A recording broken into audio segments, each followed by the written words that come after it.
하나님의 말씀은 에스겔서 36장 26절에서 27절까지 보겠습니다. 구약성경 1208쪽입니다. 또 새 영을 너희 속에 두고 내 마음을 너희에게 주되 너희 육신에서 굳은 마음을 제거하고 부드러운 마음을 줄 것이며 또 너희 속에 두어 너희로 내 율례를 행하게 하리니 너희가 내 규례를 지켜 행할지라. 아멘. 탄광촌을 방문한 어떤 사람이 갱도안을 한번 들여다보게 됐어요. 그 어둡고 침침하고 또 석탄가루가 난무한 이 갱도안을 들여다보는데 그 안에도 아주 아름답고 예쁜 꽃이 피어 있는 걸 보게 되었습니다. 그래서 너무나 신기해 가지고 자기를 안내하는 광부에게 이렇게 질문을 했어요. 아니 어떻게 이 어두웠고 침침한 굴 안에도 이렇게 아름다운 꽃이 저렇게 싱싱하게 피어날 수 있습니까? 그렇게 질문하니까 이 광부가 이렇게 말해보는 거예요. 그 석탄가루를 한 점 주시고 그 꽃 위에 한번 뿌려보세요. 그래서 석탄가루를 쥐어가지고 그 꽃잎 위에 뿌려봤단 말이에요. 그러니까 꽃잎에 석탄가루가 하나도 붙지 않고 다 그대로 밑으로 내려가는 거예요. 어떻게 저럴 수가 있을까? 그래서 신기하다 싶어서 가만히 관찰을 해보니까 이 꽃잎의 표면에 이 기름기가 나와 있어가지고 아주 매끄럽게 되어 있는 거예요. 그래서 이 석탄가루를 뿌려도 이 꽃잎이 석탄가루로 더러워지는 것이 아니고 다 밑으로 흘러내려가지고 여전히 그 아름다움을 유지하게 되더라는 거예요. 여러분, 이 이야기는 오늘 우리에게도 영적인 중요한 한 교훈을 가져다 줍니다. 성경에서는 이 기름을 성령으로 표현할 때가 많아요. 이 꽃이 자기 스스로 이 기름을 내어서 그래서 더러운 먼지나 석탄가루를 그 몸에 묻히지 않고 아름다움을 여전히 유지하게 하는 것처럼 오늘 우리 역시도 성령으로 덧입혀질 때, 성령의 능력으로 덧입혀질 때에 세상의 모든 더러움으로부터 깨끗하게 지켜줄 수 있고요, 또는 여러 가지 외적인 환경과 두려움으로부터도 우리가 건강한 모습을 유지시킬 수 있다는 거예요. 성령님은 우리가 세상에 살면서도 세상에 물들지 않게 우리의 거룩함을 유지시켜주는 그런 하나님의 영이셔요. 뿐만 아니라 우리가 너무나 힘들고 지칠 때도 우리를 다시 살려주시는 그런 영이시다는 거예요. 한마디로 우리를 새롭게 하시는 영이셔요. 그래서 오늘은 성령은 어떻게 우리를 새롭게 하시지를 살펴보면서 우리를 새롭게 하시는 그 성령의 은혜를 같이 한번 경험하는 그런 시간이 되기를 축원합니다. 여러분, 오늘 우리가 읽은 본문의 말씀은 바벨론 포로로 잡혀가 있는 이스라엘 백성들을 향하여 하나님이 주시는 은혜의 말씀이에요. 이스라엘 백성들은 예레미야와 같은 선지자들의 간절한 눈물의 호소와 경고에도 불구하고 끝까지 우상 숭배를 버리지 않았어요. 그 결과 그 하나님의 징계로 말미암아 나라는 패망하고 신앙의 구심점이었던 성전은 완전히 파괴되고 또 그리고 백성들은 다 대부분이 사로잡혀서 저 먼 바벨론 나라의 포로로 잡혀가는 그런 신세가 되지요. 그러니까 고국은 완전히 피어더미가 되고 사람들은 거의 남아있지 않고, 그러니까 아무런 희망이 없는 그런 상태였다는 거예요. 바로 이런 상황에서 하나님이 희망의 메시지를 전달해 주시는데 그것이 바로 오늘 본문에 나오는 내용이에요. 24절에 보면 내가 너희를 여러 나라 가운데서 인도하여 내고 여러 민족 가운데서 모아 데리고 고국 땅에 들어가게 하였다. 다시 말하면 너희 민족이 다시금 고국에 돌아갈 수 있게 만들어 주시겠다는 거예요. 이런 은혜의 메시지를 주시면서 그러나 거기에는 조건을 하나 다셨어요. 너희들이 옛날에 범죄여 바벨론의 포로로 잡혀올 때의 그 모습 그 모양으로는 안 돼. 너희들이 완전히 새롭게 되어서 고국에 돌아서 새 출발을 해야 돼. 그러면서 너희들을 새롭게 하는 그 일을 내가 직접 하겠다는 거예요. 그러면서 25절에서는 보면 내가 정결한 물을 뿌려서 너희를 깨끗하게 만들 것이고, 그리고 26절에서는 새 영을 너희에게 주어서 너희 마음을 새롭게 할 것이다 하는 거예요. 그래서 26절에 이렇게 말씀하시죠. 또 새 영을 너희 속에 두고 새 마음을 너희에게 주되 너희 육신에게서 굳은 마음을 제거하고 부드러운 마음을 줄 것이며. 그러니까 새 영을 주어서 완전히 새롭게 하겠다는 거예요. 그런데 이 새 영이 어떤 영이냐? 27절에서 이렇게 말씀하셔서 내 영을 너희 속에 두고. 그러니까 주께서 약속하신 새 영이라는 건 다름이 아니라 하나님의 성령을 가리킨다는 거예요. 그래서 하나님께서 이 이스라엘 백성의 성령을 부으셔서 그들의 마음을 새롭게 해서, 그래서 이제는 옛날에 잡혀올 때 그런 마음이 아니라 완전히 새 마음이 되어서, 그래서 고국에 들어와서 새 출발할 수 있도록 그렇게 만들어주겠다, 그렇게 약속하고 계시더라는 거예요. 여기에 나오는 성령님은 어떤 분이시냐 하는 거예요. 바로 우리를 새롭게 하시는 분이다 하는 거예요. 과거에는 어떻게 살았든지 그 죄 가운데서 거듭나게 하시고, 또 그 모든 더러움 죄악 속에서 깨끗하게 만드셔서 우리를 완전히 새롭게 하시는 분이 주의 성령님이에요. 그래서 우리가 새 출발하려고 할 때는 반드시 성령으로 새롭게 되는 것이 필요하다는 것을 오늘 본문이 보여줍니다. 그런데 성령님은 우리를 새롭게 하실 뿐만 아니라 또한 죽은 것 같은 그런 심령도 다시 살리신다는 거예요. 우리 하나님께서는 36장에서 이런 말씀하시고 난 뒤에 37장에 넘어가면 에스겔에게 이 어떤 골짜기로 데려가서 어떤 마른 뼈들의 환상을 보게 해주셔요. 이 하나님의 인도를 받아서 어떤 골짜기가 보니까 거기에는 마른 뼈들이 엄청나게 많이 쌓여 있는 거예요. 그들은 벌써 죽은 지가 너무나 오래되고 벌써 뼈도 이미 다 말라버려서 도무지 소생의 기운이 없는 그런 상태였어요. 그럼 이것을 보여주시고는 에스겔에게 이렇게 질문하십니다. 인자야, 이 뼈들이 능히 살겠느냐? 이 질문은 이 에스겔의 믿음을 시험하시는 말씀이기도 하면서 동시에 앞으로 내가 어떤 일을 할 것인지를 보여주는, 암시하는 그런 내용의 말씀이기도 해요. 그러면서 너는 나를 대신해서 이렇게 대언하라 하는 거예요. 그러면서 대언하라는 내용이 뭐냐면은 생기야, 사방에서 불어와서 이 죽음을 당한 자에게 불어서 살아나게 하라. 생기라 하여금 사방에서 불어와서 이 마른 뼈들이 살아나도록 하라, 이렇게 대언을 하라는 거예요. 그러니까 에스겔이 그렇게 하나님의 말씀을 대언을 합니다. 대언을 했더니만 갑자기 그 마른 뼈들이 철컥철컥 하면서 서로 맞춰지는 거예요. 그러면서 사람의 해골 모습이 되는 겁니다. 그러더니만 그 위에 힘줄이 덮이고 가죽이 덮이고 사람의 모습이 됐어요. 또 그 뒤에 생기가 불어와서 그 속에 생명이 들어가니까 이 죽은 마른 뼈들이 나중에는 살아있는 큰 군대가 되더라는 거예요. 왜 하필 군대라고 표현했을까? 여러분, 그냥 사람들이 모여 있는 거는 그렇게 능력이 없어요. 그런데 군대는 잘 조직되고 훈련을 받기 때문에 이들은 큰 능력을 행할 수 있는 그런 존재란 말이에요. 그러니까 마른 뼈같이 죽은 심령을 살리실 정도만이 아니라 나아가서는 군대처럼 큰 능력의 사람으로 변화시켜 주시는 분이 바로 성령님이시더라는 것을 오늘 우리들에게 말씀해 주고 있어요. 우리 성령님은 어떤 분이십니까? 바로 사람들을 새롭게 변화시키시는 분이실 뿐만 아니라 죽은 것 같은 그런 심령도 다시 살리셔서 능력 있는 큰 군대가 되게 만드시는 그런 성령님이시다는 거예요.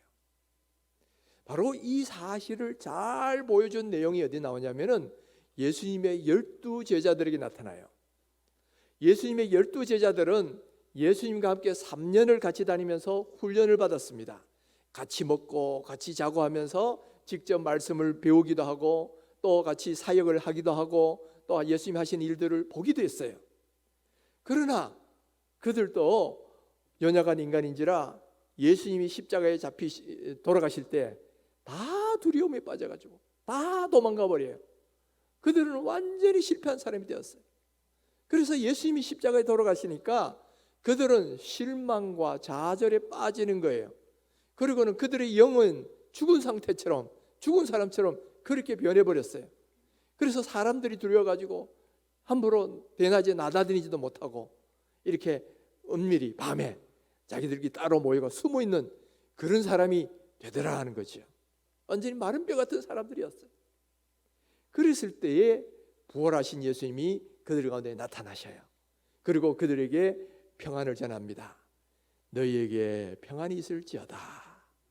이들이 얼마나 두려워하는지를 아시고 먼저 그들에게 평안을 주시는 거예요. 너희에게 평안이 있을지어다.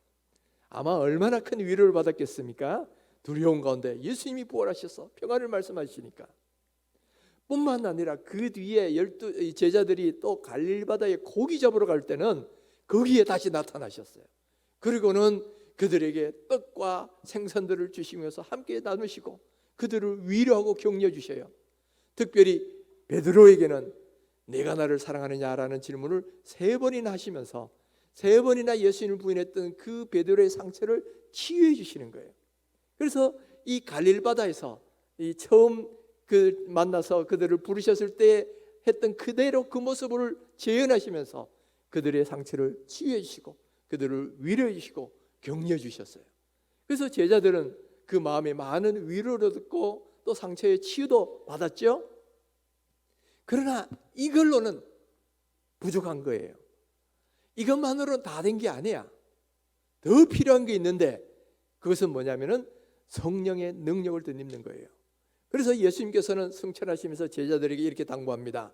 너희들은 예루살렘을 떠나지 말고 하나님의 약속하신 그것을 기다리라. 그 약속하신 그것이 바로 성령이거든요. 그래서 제자들이 그동안 열심히 이 예루살렘에서 기도하면서 마가의 다락방에 모여서 기도 생활을 했어요. 그러니까 열흘째 되던 날에 드디어 하나님의 성령이 강림하는데 강력하게 그들 가운데 역사하셨어요. 그러니까 그들이 모두 성령의 충만함을 입고 담대하게 주님의 말씀을 전하는 그런 사람이 되더라는 거예요. 그들은 그 전에는 마른 뼈처럼 죽은 심령이었지만은 그러나 하나님의 성령이 임할 때는 완전히 회복이 되어서 능력을 받아서 담대히 주님의 일을 감당하는 능력 있는 군대가 되더라는 거예요. 문자 그대로 마른 뼈가 살아나서 능력 있는 군대가 되는 그런 일들이 제자들에게 일어나는 거죠. 사랑하는 성도 여러분, 오늘 우리들에게도 이 제자들에게 일어났던 그런 일들이 일어날 수가 있어요. 우리가 감당할 수 없는 큰 어려운 문제들을 닥칠 때, 혹은 경제적인 어려움이나 사업의 실패나 또 어떤 사건 사고의 문제, 내가 힘으로 감당할 수 있는 그런 문제들이 계속해서 엄습해 오면 첫째는 마음이 낙심이 돼요. 낙심이 되고 좌절이 되고 혹은 절망해서 그냥 모든 게 끝났다 싶고 포기하고 싶고 그런 마음이 막 우울증이 걸리고 먼저 마음에 이 상처가 생깁니다. 그 다음에는 몸도 안 좋아지죠. 몸에 이상이 생기거나 아니면 몸에 기력이 다 빠져요. 아무런 의욕이 안 생기고 일어날 수 있는 힘조차도 안 생기는 경우도 있어요. 또 그런 상태가 되면 영도 완전히 다운이 돼버립니다. 영적 무기력증이 일어나는 거예요. 여러분 가운데 그런 분들이 간혹 있지요. 우리의 이 인격은 이 영과 마음과 육체가 서로 연결되어 있는 그런 존재예요. 그러다 보니까 어느 하나의 문제가 생기면 그 영향이 바로 다른 부분까지도 내려가요. 그래서 어떤 내가 감당할 수 있는 큰 어려움을 당하면 마음이 먼저 상심이 되고 절망이 되고 낙심이 되고 그 다음에는 온 몸이 힘이 빠지고 기력이 사라지고 그리고 영도 완전히 침체가 돼가지고 영적인 무기력증이 일어나는 그런 일들이 우리 안에도 일어난다는 거예요. 이럴 때 우리 하나님이 우리 성도들을 대처하시는 방식을 보면요, 여러분 우리가 육체적으로 힘들고 같이 다운될 때는 육체적인 힘도 필요해요. 그때는 육체적으로도 쉬게 해주시고 육체적으로도 다시 힘을 주셔요. 그리고는 또 마음의 위로도 주시죠. 이 상한 마음도 치료가 필요하고요. 위로가 필요하고 격려가 필요합니다. 그래서 성경에 보면 전도서에 보면 두 사람이 한 사람보다 나으면 바로 한 사람이 넘어질 때에 다른 한 사람이 그를 일으켜 줄 수 있다, 그렇게 말하잖아요. 그러니까 우리가 쓰러지고 넘어질 때에 누군가의 위로가 필요하고, 누군가의 조언이 필요하고, 누군가의 격려가 필요하고, 누군가의 기도가 필요하다 하는 거예요. 그런데 이것으로 다 되느냐? 우리 마음이 위로없고 평안을 얻고 또는 육신도 다시 새 힘을 얻고 그럼 그걸로 다 끝나느냐 하면 그게 아니다는 거예요. 우리가 궁극적으로 다시금 능력 있는 삶을 회복하려면 거기에 더 추가되어야 되는 것이 있는데, 바로 우리를 살리시고 새롭게 하시는 성령의 은혜와 능력을 경험해야 된다는 거예요. 성령께서 우리 영을 살리시면 우리의 상한 마음도 새롭게 회복이 되고, 또 우리의 좌절한 심령에 새 희망이 솟고, 그래서 새로운 힘이 생겨나요.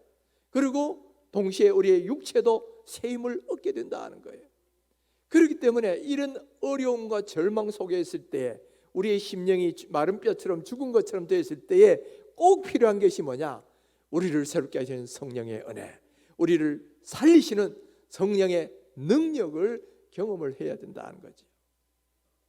바로 이런 사실을 잘 보여주는 내용이 또한 구약에도 또 나타나고 있어요. 신약에서 예수님의 제자들이 그랬다면 구약에서는 바로 엘리야 선지자를 하나님이 그렇게 하시더라는 거예요. 엘리야 선지자는 온 이스라엘 사람들이 다 우상숭배로 돌아갔을 때도 홀로 하나님의 말씀을 전했던 그런 위대한 선지자였어요. 그는 바알과 아세라 선지자 850명을 단신으로 싸워서 그들을 이겼단 말이에요. 또 뿐만 아니라 기도해서 하늘에서 불을 내리기도 하고 하늘에서 비를 내리기도 했던 위대한 능력의 사람이었지만은, 그러나 그도 연약한 인간인지라 이렇게 대승리 뒤에 또 더 큰 어려움이 더 왔어요. 이세벨이 그를 죽이려고 막 방방곡곡 그를 찾으려고 하니까 그도 너무 사람인지라 너무나 지쳐가지고, 그래가지고 로뎀 나무 아래 탈진해서 쓰러져요. 그 쓰러져서는 뭐 일어날 힘도 없고 그러니까 더 이상 선지자 사역할 수도 없지요. 그래서 하나님 앞에 이렇게 기도합니다. 하나님, 조카오니 이제 내 생명을 취해 가소서. 쉽게 말하면 나 더 이상 선지자 역할을 못 하겠습니다. 그러니까 차라리 나를 죽게 해달라, 생명을 데려가 달라는 이야기죠. 여러분, 그동안 그렇게 하나님께 충성스러운 이 일꾼이었던 이 엘리야 입에서 이제는 더 이상 못하겠으니 내 생명을 데려가라는, 죽고 싶다는 이런 말을 오직 하면 그렇게 했겠어요. 그러니까 그런 대선지자에게도 이와 같은 일들이 일어나더라는 거예요. 그런데 여러분, 이 엘리야가 이런 탈진의 상태에 있을 때 하나님이 어떻게 하신가를 한번 보세요. 그가 로뎀 나무 아래 있을 때, 탈진해 있을 때 하나님이 그를 꾸중하지 않으셨어요. 너 선지자가 그거밖에 안 되니 내가 너에게 그렇게 능력을 줬잖아.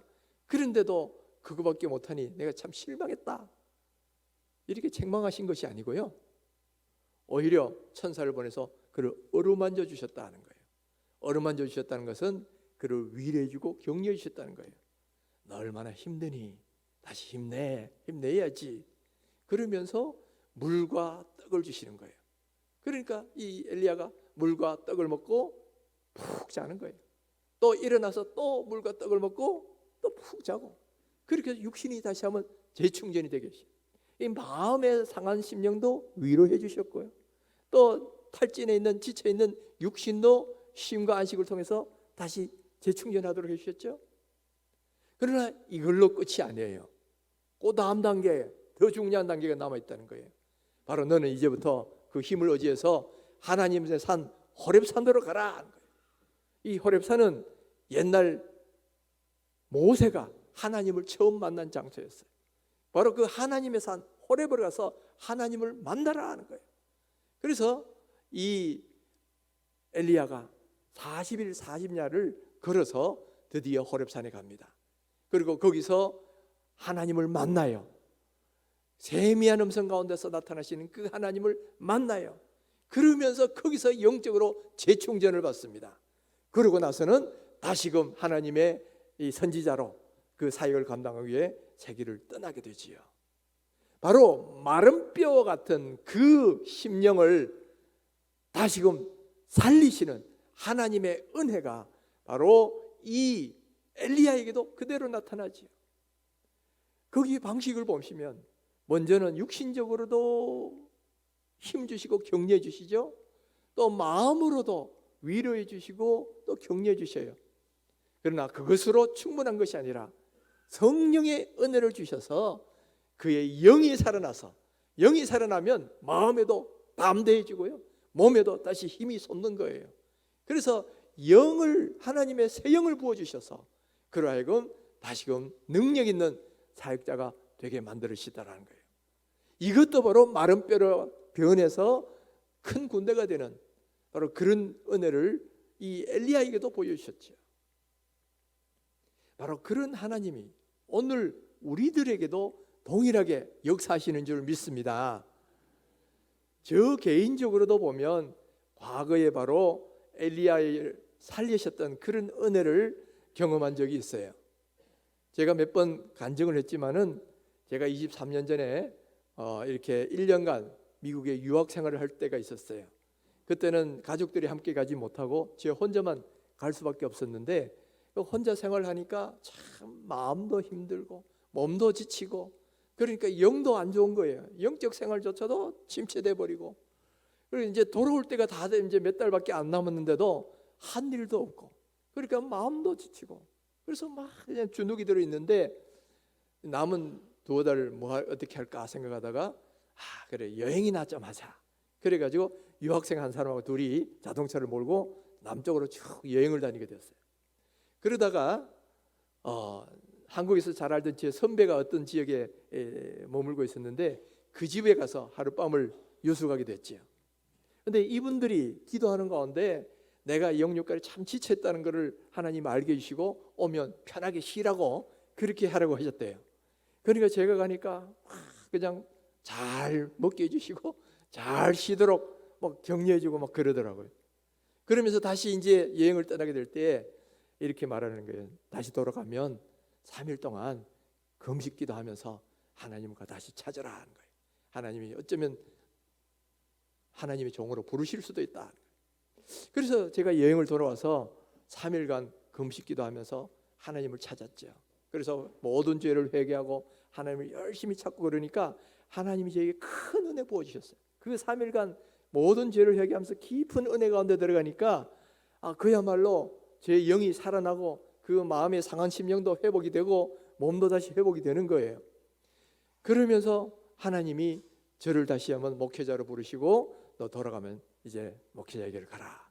그렇게 하셔가지고 제가 이렇게 그 뒤에 이제 신학을 공부하고 목회 길을 들어서게 됐어요. 저에게 하시는 그 방식도 보니까 이 엘리야에게 주셨던 그 방식, 제자들에게 주셨던 그 패턴하고 비슷하게 가시더라는 거예요.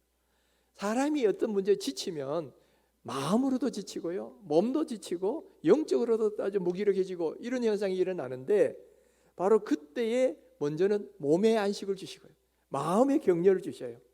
그러고 나서 다시 하나님을 만나게 하시는 거죠. 하나님의 성령의 은혜를 경험하게 하셔서 이제 본질적으로 궁극적으로 다시 회복되는 살아나는 은혜를 경험하게 해 주신다는 거예요. 바로 이런 성령의 은혜가 오늘 여기 있는 우리들에게도 동일하게 필요한 줄 믿습니다. 여러분, 우리가 한번 보세요. 우리 교회가 올해가 50주년입니다. 50주년이면 성경에는 희년이라는 의미가 있는데, 희년이 되면 어떤 일이 벌어지느냐, 이 수양의 뿔로 된 이 나팔을 보래요. 뿌 하고 봅니다. 이 나팔을 요벨이라고 하는데, 그래서 희년을 요벨의 해라고 말을 해요. 이렇게 나팔을 뿌 하고 불면 어떤 일이 일어나냐, 그동안 종으로 팔렸던 사람은 다 해방돼 가지고 자유민이 됩니다. 그리고 땅을 이렇게 남의 땅이 자기 땅을 남한테 팔았다 해도 그것도 원 소유주에게 돌아가서 처음 출발했던 것과 똑같은 새 출발하는 그런 모습이 되는 거예요. 그래서 50년은 한 사이클이 끝나고 새로운 사이클을 시작하는 그런 해가 되는 겁니다. 희년이 바로 그런 의미예요. 원래 우리가 이렇게 희년을 맞았으면 여러분 이제 내년부터는 우리도 새로운 50년의 사이클을 시작하는 거거든요. 근데 새로운 50년의 사이클을 시작할 때 옛날 그 마음 그대로 가서는 안 된다 이 말이에요. 바로 새롭게 하시는 새 영을 받아서 새롭게 하는 그 은혜로 새 출발해야 된다는 거예요. 마치 이스라엘 백성이 고국으로 다시 돌아갈 때는 하나님의 새 영으로 말미암아 새 마음이 돼서 새 출발해야 되는 것처럼 오늘 우리들도 마찬가지로 이렇게 새로운 50년을 시작하려고 할 때는 하나님이 부어주시는 성령의 은혜, 우리를 살리시는 성령의 은혜를 경험해서 새 출발해야 됩니다. 뿐만 아니라 지금의 시점이 우리를 살리시는 그런 은혜가 필요한 시점이에요. 여러분도 알다시피 3월 달부터 우리가 대면 예배를 하지 못했습니다. 그러다가 뭐 한 20명 하다가 또는 50명 하다가 이제 겨우 또 한 150명 정도가 이 자리에 모여서 예배를 하고 있는데 그래도 완전히 다 회복이 안 돼요. 이런 식으로 계속 늘었다 줄었다 뭐 이렇게 하다 보니까 많은 분들이 이 교회에 나와서 예배하지도 못하고 제대로 기도 생활도 못하고 말씀 양육도 못 받고 교제도 못하고 뭐 이런 상황이 되다 보니까 알게 모르게 우리의 심령이 자꾸만 나태해져 가는 거예요. 정말 열심히 있던 사람들도 이렇게 쉬어보니까 참 편하거든. 나도 모르게 나태한 생활에 익숙해져가. 또 뿐만 아니라 어떤 분들은 이 주일날 예배에도 자꾸 빠져요. 그래서 믿음으로부터 점점 멀어지는 분들도 있단 말이에요. 그래서 우리의 심령이 점점 죽은 것 같은 그런 모습이 될 그런 분들도 꽤 계셔요. 그러니까 지금이야말로 다시 한번 우리를 살리시는 성령의 은혜가 필요한 시점이라는 거예요. 게다가 여러분 이 코로나 상황이 되면 경제적인 어려움까지도 따라옵니다. 사업이 어렵고 또 장사가 안 되고 또 여러 가지 어려운 문제들이 많이 나오면서 우리 마음이 자꾸 힘들어지고 어려워져요. 또 더구나 이것이 뭐 올해 안으로 끝나느냐 그것도 아닙니다. 지금 앞으로도 내년까지는 최소한 이런 상태가 계속될 것이라고 모든 사람들이 예측을 하고 있어요. 그러니까 아직 앞으로도 어려움들이 많이 남아있다는 이야기예요. 여러분 이런 어려움 가운데서 이것을 이기려면 바로 성령의 은혜와 능력이 필요하다는 거예요. 그래서 교회사를 보면 전쟁이 일어나거나 아니면 큰 경제적 환란이 오거나 그런 어떤 어려움을 앞두고 교회에 성령을 부어주실 때가 있어요. 그래서 성령의 능력을 경험하게 성령을 부어주셔요. 그것은 왜냐하면 다가올 그 모든 환란을 영적으로 이길 수 있도록 하나님이 그렇게 부어주시는 거죠. 그러니까 오늘 우리가 이 여러 가지 어려운 시기를 극복할 수 있는 그런 새 힘과 능력을 얻을 수 있으려면 다른 것이 아니라 우리를 새롭게 하시고 우리를 살리시는 이 성령의 은혜와 능력이 필요하다는 거예요. 할렐루야. 여러분 지금이야말로 우리가 하나님의 성령의 은혜를 사모하고 우리가 기도해야 되는 때일 줄을 믿습니다. 여러분 성령의 은혜는 우리를 새롭게 하시는 성령의 은혜는 50주년을 맞아서 새로운 50년을 시작하는 우리 교회도 필요하고요. 또 뿐만 아니라 이 경제적 어려움과 여러 가지 환경의 어려움 속에 있는 우리들에게도 다시 힘을 얻으려면 이것도 필요하고 또 다가오는 모든 어려움들을 극복하고 영적으로 새롭게 되려고 해도 그래서도 필요하다는 거예요. 그래서 이때 우리는 어느 때보다도 우리를 새롭게 하시는 성령의 은혜, 우리를 살리시는 성령의 능력 이것을 사모하셔야 돼요. 그래서 여러분 오늘 이 시간에도 성령의 이 은혜를 사모하고 기도하시고요. 뿐만 아니라 이번 한 달 뒤에 있을 이 말씀 집회를 통해서 우리에게 부어주실 그 성령의 은혜와 능력을 여러분 기대하셔요. 사모하셔요. 사모하는 사람에게 하나님 부어주십니다. 그리고 그것을 위해서 기도로 준비하자는 거예요. 그래서 이 한 달 뒤에 하나님께서 저분들을 미리 예비시켜서 우리에게 주시는 말씀들을 우리에게 예비해 놓으셨을 거예요. 그것을 통해서 우리가 다시 한번 성령의 은혜를 경험하고 그래서 말씀 안에서 성령 충만해서 우리의 죽은 것 같은 심령도 살아나고 우리의 잘못된 모든 것들이 변화를 받고 그래서 새롭게 되는 그 놀라운 은혜가 오늘 우리 모든 성도들 가운데 일어나기를 바랍니다. 그런 차원에서 여러분 오늘 우리가 이 시간에 하나님 앞에 정말 우리를 새롭게 하시는 성령의 은혜, 이거 우리에게 허락해 달라고 우리 간절한 마음으로 한번 찬양도 하고 한번 기도하셨으면 좋겠어요. 살아계신 성령님, 날 붙드시고 날 살피시고 날 새롭게 하여 주옵소서. 우리 이 찬송 같이 한번 부르겠습니다. 살아계신 성령님, 살아계신 성령님, 날 붙드소서. 살아계신 성령님, 살아계신 성령님, 날 살피소서. 채우소서, 채우소서,